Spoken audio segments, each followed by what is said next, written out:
Hey everyone, welcome back. Today we're diving deep into a story that's been everywhere lately, the New Jersey drone sightings. Yeah, it seems like it's been impossible to escape those headlines. You know it, but we're going beyond the headlines on this deep dive. Going deeper. Exactly. We're looking at some pretty interesting sources that get into how we all interpret information, how our brains work. Oh yeah, there's definitely some psychology going on here for sure. Absolutely. And with these New Jersey drone sightings, despite weeks of sightings, official investigations, everyone's still wondering. What are these things? Exactly. It's the big mystery, right?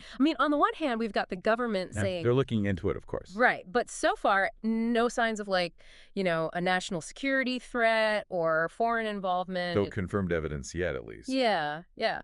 But then on the other hand, her sources mentioned drones spotted near, well, some kind of sensitive places, Oh, interesting. a military research facility, even a former president's golf course. Hmm. That does add another layer to it, doesn't it? It really does. It makes you wonder, right? Like, okay, maybe not spy drones, but come on. A little suspicious for sure. Right. And from what we've got here, it looks like the FBI and Department of Homeland Security think a lot of these sightings might just be.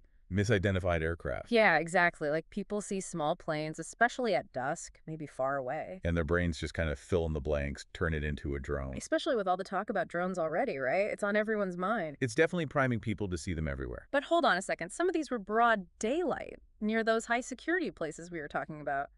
Are we really saying trained security, maybe even military, are mistaking a Cessna? For a drone.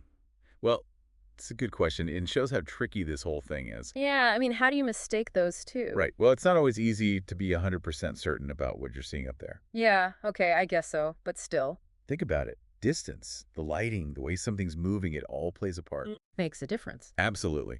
Plus, and our source really dives into this, there's this whole telephone game aspect we have to consider. Oh, yeah, the telephone game. Now that sounds familiar, kind of like. Yeah, like that game we played as kids where you whisper a message and by the end it's totally garbled. Right. And that's happening with the drones. It could be.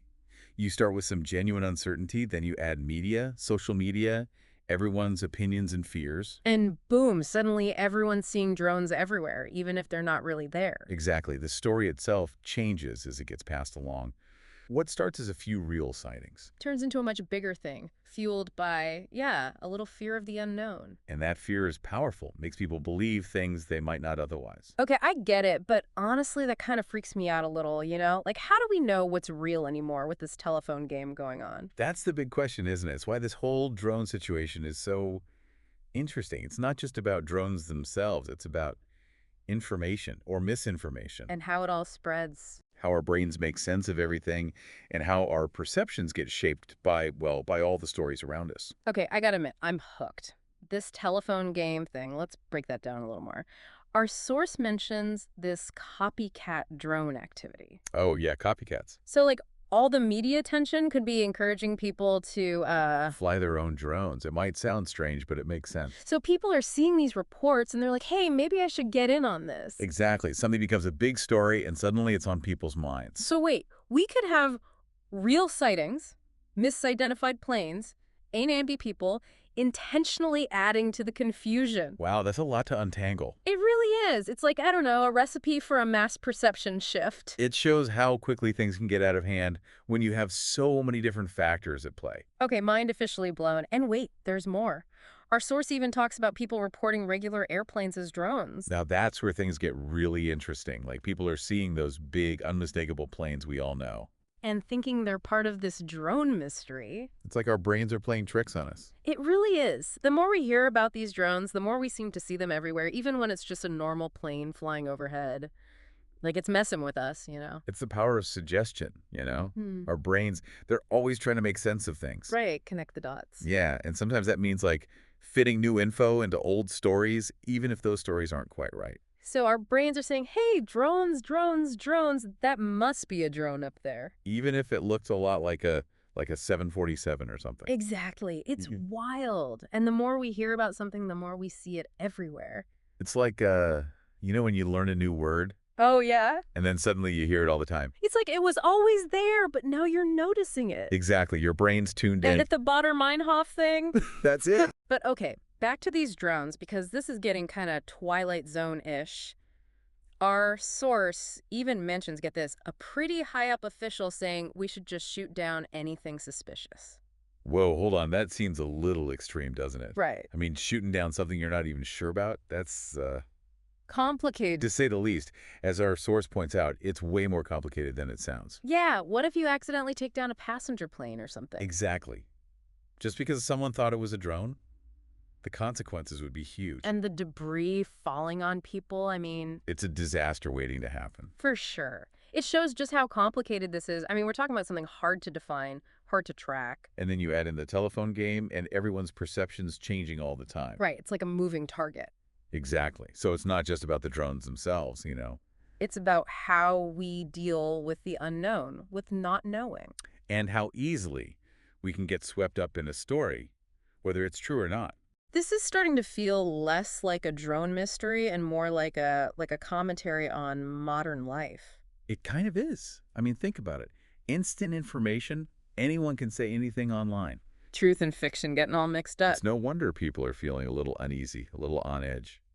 Okay, so we've talked about the drone sightings, the telephone game, but what's the real takeaway here? What does it all mean? It's about recognizing that we can be tricked, you know, our brains can be manipulated, even without us realizing it. Like, we have these blind spots. Exactly. Our source calls them cognitive biases. These ways our thinking can go wrong sometimes. Like, we're all part of this big experiment, figuring out what's real anymore. That's a good way to put it. So how do we get better at this? I mean, information overload everywhere. How can we be more discerning about what we believe, you know? Especially when it seems like our own perceptions can be, well, manipulated. It feels like a lot of pressure. Do we all need to become, like, expert fact checkers or something? No, not necessarily. I mean, it's more about, I think, cultivating a healthy sense of skepticism. Skepticism, okay. Yeah, question things, especially if it's coming from, well, you know, sources you might not totally trust. Be a little more aware, a little more critical of everything we see and hear. Exactly. It's not about just accepting things at face value, Yeah. especially when we're talking about, you know, mystery objects in the sky and all that. Right. Like, don't just take everything as truth. It's about using that critical thinking, that pause, look at it from different angles. Okay, so, like, is this coming from a good source? Does this make sense with what I already know? Right, right. Are there other explanations that maybe fit better? Wow. This deep dive has been, I don't know, it's taken us on a real journey. From drones to psychology to how we see the world. It's a lot to process. It is, but it's so important. And I agree. The more we understand how our minds work, how we Yeah. can fall for these biases, the better we can handle, well, you know, the crazy information world we live in. So, to everyone listening, next time you see something weird in the sky or hear some wild story, remember what we talked about. Take a breath, question your assumptions, and maybe, just maybe, you'll be a little less likely to get swept up in the next big telephone game. Until next time, everyone, keep those minds sharp.